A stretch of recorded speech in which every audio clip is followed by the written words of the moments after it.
This is Democracy Now!, democracynow.org, the War and Peace Report. I'm Amy Goodman.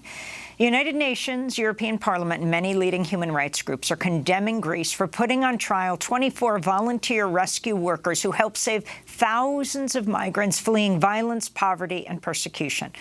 The Greek government has accused 24 individuals connected to the group Emergency Response Center International of smuggling for giving life-saving assistance to migrants who are trying to reach Europe. A spokesperson for the UN High Commissioner for Human Rights said, quote, trials like this are deeply concerning because they criminalize life-saving work and set a dangerous precedent. Indeed, there's already been a chilling effect with human rights defenders and humanitarian organizations forced to halt their human rights work in Greece and other EU countries, unquote. A European Parliament report described the trial as Europe's, quote, largest case of criminalization of solidarity. This comes as a new article in The New Yorker has just been published titled The Crisis of Missing Migrants, which examines what's become of the tens of thousands of people who've disappeared on the way to Europe. It's written by staff writer Alexis Okeowo. She's joining us now. Welcome to Democracy Now! It's great to have you with us, Alexis. If you could start off by talking about the significance of this trial. Yeah, I mean, the trial reminded me a lot of what's happening in Italy, which is mostly where I reported this article, where Italy has criminalized aid ships who have wanted to rescue migrants in the sea. It's also encouraged Italian naval authorities, Coast Guard, not to rescue people to the point that Italian naval officials have been charged for not rescuing migrants in the sea.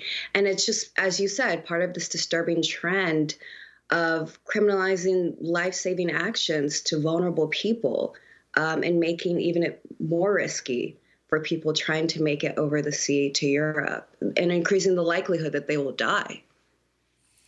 Alexis, in your article, you write, over the past decade, the Mediterranean Sea and the shores of Italy, Malta, Cyprus, and Greece have become a vast graveyard, with at least 25,000 have disappeared in the crossing and are presumed dead. Can you lay out the scope of this problem and tell us the story of how it impacts people like the woman you spoke to named Alma and her son Yafet? These are such poignant, powerful stories. Absolutely. I mean, 25,000, which is the estimate of the amount of people, the number of people who've disappeared on their way to Europe, is actually a very conservative estimate. It's likely much more. But I mean, over the last decade, at least 25,000 people have disappeared on their way to Europe, mostly while crossing the Mediterranean. Now, a lot of those bodies are at the bottom of the sea. They drowned. But some do turn up on the shores of Southern Europe, of Northern Africa. And usually they're just buried in unmarked graves. They're not named, they're not identified, and their families don't really know what happened to them. They can guess, but they don't know. And so when I met this young woman, Alma, who's from Eritrea, it really brought into stark relief what this means on a human level. She had left the repressive regime in Eritrea and then again in Sudan, and took a boat from Libya, risked her life to get to Europe, and then settled in Germany. And she had left her young son behind. He was only 8 years old. She didn't want him to risk his life across the sea. And she assumed that she would be able to bring him to Germany when she settled. But because the father of her son had died in a shipwreck in 2013, also making his way from Libya to Italy, he died in a shipwreck in Lampedusa, but no one knows where his body is. It hasn't been identified. She was told that because she can't prove the father of her son died, she can't bring her son to Europe. And this is a common problem. Migrants whose partners have passed find it hard to remarry because they can't get a death certificate. They find it hard to inherit property. They find it hard to bring their children to join them. And this is often because, you know, the parents of the child are in the sea, or they've turned up in places like Italy and have just been buried, unnamed. And while there are some efforts to identify these bodies, like a lab that I spent time with in Milan, these efforts aren't really funded, they're not really supported, and they're not really coordinated on a continent-wide level in Europe. And so tell us what happens with Alma and her son. For years, she didn't see him, though they talked on FaceTime almost every day. Yeah, absolutely. So Alma, after almost nearly a decade, she got in touch with the lab in Milan where I spent time. And they have been working on identifying hundreds of bodies from a few shipwrecks in Italy. Alma believed that the father of her son was in one of those shipwrecks. And so for almost a year, they were coordinating to get the DNA from her son to see if it matched any of the samples that have been taken from the shipwrecks. Unfortunately, it didn't. So that could mean he was in another shipwreck or he was at the bottom of the sea. But now, because it's been almost a decade since the father of her son disappeared, she can try to apply with a claim of presumed death and hopefully get him to come that way. You know, now he's a teenager. But it's just a heartbreaking situation. You know, she's been in Germany for almost a decade, hasn't seen her son in person, only through FaceTime. And she told me, you know, I know the father of my son has died, but no one will believe me, and no one will give me an answer as to what happened to him. And this is something, you know, the scientists at the lab I spent with in Milan told me every person deserves to know whether their loved one is alive or dead. But it seems like some people are more deserving than others, because when bodies do turn up in Southern Europe, there's no effort by the state or the police or any authority to give a name to these people and to give them some humanity so their families know what happened. You write 13% of the bodies of migrants who died on journeys between 2014 and 19 have been recovered, according to estimates. The rest are still at the bottom of the Mediterranean or decomposing in North African deserts. What needs to happen to not only recover these bodies, but to prevent people from dying? And talk about how large some of these ships are, containing what, sometimes between 500 and 1,000 people.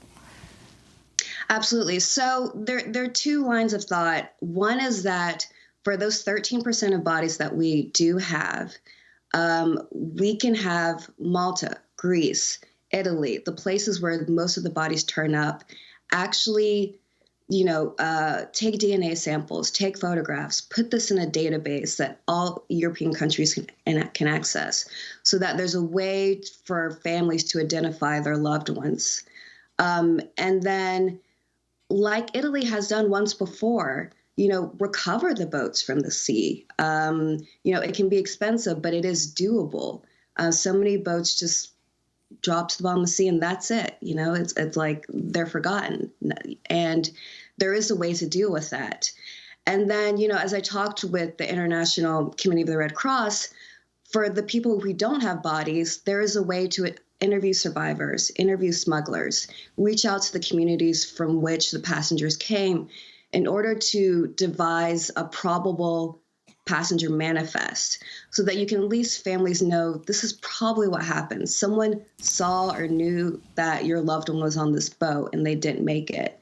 You know, there is a way to do that, and there have been efforts to do that, but with not much support. Because, you know, for example, some of these shipwrecks have just been atrocious. You know, there was one in 2015 where it was basically like a large fishing boat, like 20 meters, crammed with 1,000 people. There were people under the floorboards, young people under the floorboards, people under the hull. You know, the scientists working on it later said it reminded her of a slave ship. You know, the way people were packed on there. People had to pay extra for life jackets after already paying, you know, some $2,000 just to board the boat. So it's so inhumane the way people are being forced to cross to Europe. And that is, by the way, because there are not safer migrant crossings. There are not more open migrant routes. You know, we're forcing migrants to do this, to flee oppression and to flee so many circumstances in this inhumane way. Then a lot of them don't survive, and then there's not even the dignity given to their dead bodies, given to their families to identify who they were. And do any countries keep databases? Not really. I mean, the country that has done the most, again, is Italy, because they have this lab. But it's not really enough. It's a very, it's a university lab staffed by a lot of volunteers doing this on their own time. These Southern European countries have vowed to, they promised, they said, we're going to do a database, but none of them have submitted any info yet. And finally, when you talk about the reason migrants try to leave as they flee persecution, violence, poverty. Yeah, I mean, so, a lot of them are fleeing repression, violence, economic circumstances, poverty, and also climate change, drought, extreme weather. Their ways of life have just become unlivable in a lot of the places they're leaving. And so often caused by the countries they are fleeing to that are trying to prevent them from coming in. Exactly. And a lot of them don't want to leave. They don't want to leave their communities, their homes, their parents, their children. And yet they do. It's astounding to me the